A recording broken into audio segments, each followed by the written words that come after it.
Pemirsa masih bersama kami di Presisi Siang.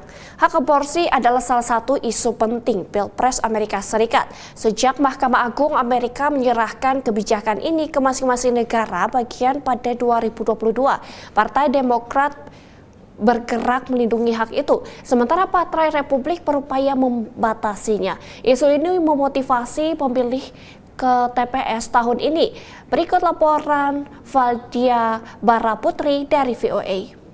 This is the next important step for Nevada to protect reproductive freedom and particularly our abortion rights in this state. Para pemilih di Nevada tidak hanya memutuskan antara Donald Trump atau Kamala Harris untuk menjadi presiden. Mereka juga memberikan suara pada proposal perundangan negara bagian.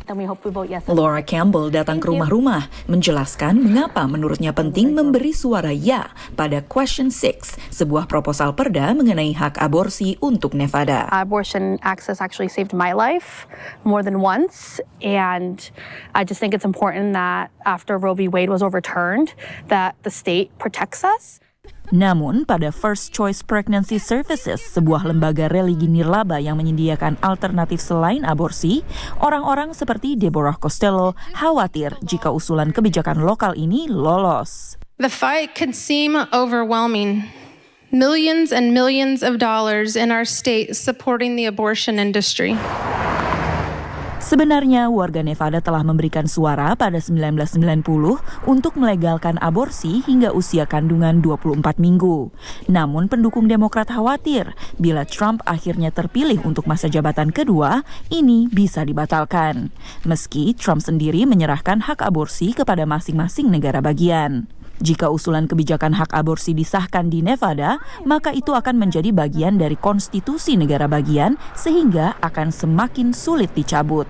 We've seen lives are being lost across 22 states have abortion bans, and we don't want that to happen in Nevada. Jessica Ponce de Leon akan memilih untuk pertama kalinya dan ia berencana untuk memberi suara ya pada usulan kebijakan itu dan untuk Kamala Harris. I don't think that the government should have any say over women's bodies or any of that. I definitely feel like women should have total control over their body.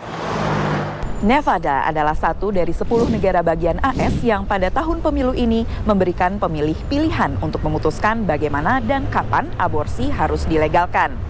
Pada pemilu-pemilu sebelumnya, memasukkan isu ini pada kertas suara telah meningkatkan partisipasi pemilih dan menguntungkan kandidat Demokrat.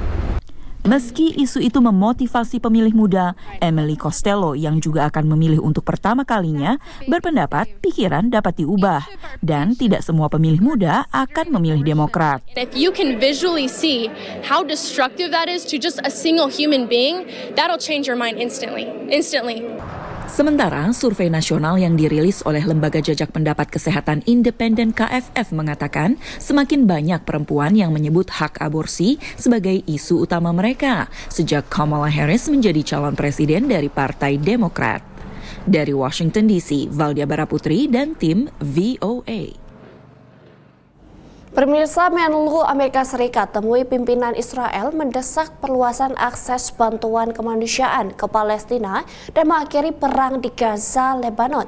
Berbagai desakan dilancarkan termasuk penegakan resolusi PBB yang tempat akhiri perang Israel-Hizbullah. Namun upaya ini dikhawatirkan tak akan membuahkan hasil. Berikut laporan Virginia Gunawan dari VOA. Serangan udara yang dilancarkan Israel ke pinggiran selatan Beirut dan wilayah lain di Lebanon yang dikuasai Hizbullah menewaskan puluhan orang. Sehari sebelumnya, pasukan Israel melancarkan serangan ke kamp pengungsi Jabalia di Gaza yang menewaskan belasan orang. Serangan ini terjadi setelah pasukan Israel menewaskan lebih dari 80 orang di Gaza Utara, salah satu serangan paling mematikan dalam perang Israel-Hamas. Dalam kunjungannya ke Tel Aviv, Selasa waktu setempat, Menteri Luar Negeri AS Antony Blinken mendesak Israel untuk meningkatkan akses bantuan kemanusiaan ke Gaza dan menghidupkan kembali perundingan gencatan senjata setelah Israel membunuh pemimpin Hamas Yahya Sinwar pekan lalu. We have to make sure that this is a moment of opportunity to move forward. And that's the focus of all the conversations we're having here. Namun menurut analis, Israel merasa di atas angin atas kemenangannya di Gaza. So basically we are going back to the same groupings within the Israeli society. Some, like Netanyahu, saying we continue to fight and we release the hostages through more power. Others are saying we need to get a deal to end the war, to release the hostages, to bring quiet to the other sides. Area yang dimaksud adalah Lebanon, di mana Israel terus meningkatkan operasinya meski telah menewaskan pimpinan Hizbullah Hasan Nasrallah akhir September. Dalam 3 bulan terakhir, Israel membunuh sejumlah pimpinan Hamas dan Hizbullah dalam berbagai operasi baik yang ditargetkan maupun yang tidak disengaja seperti pembunuhan Yahya Sinwar.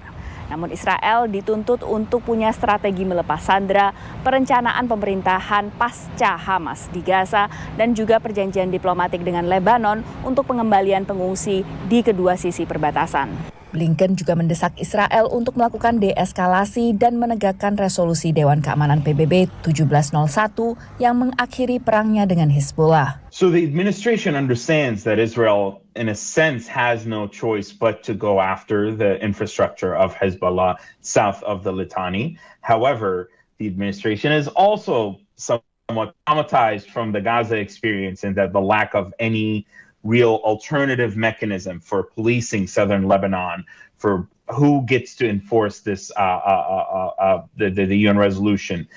Do we revitalize the UNIFIL force? Do we empower the Lebanese army?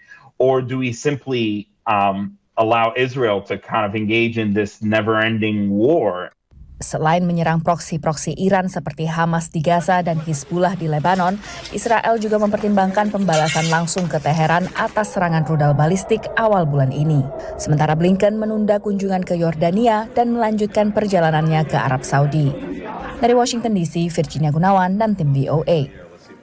Pemirsa, tetaplah bersama kami, Presisi yang akan segera kembali.